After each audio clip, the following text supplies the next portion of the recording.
How to use Amazon Kindle app. Hi everyone, I'm here to assist you today without any delay. Let's jump right in. First, open your Kindle app. You'll find this kind of screen pop up. Make sure you're logged into your account. At the bottom in the home page, you'll find all these options.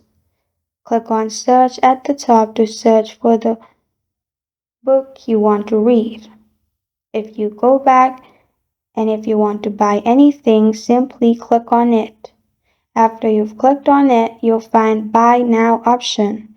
Click on Buy Now and buy the book. After you've done that, you'll find other options at the bottom. Click on Library. In Library, you'll find your old books that are downloaded or the books that you have bought.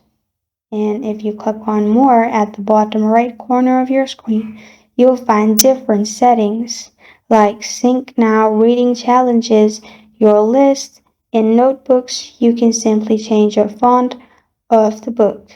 In Amazon Family Sharing, Settings, Help and Feedback, Info, and also Sign Out option.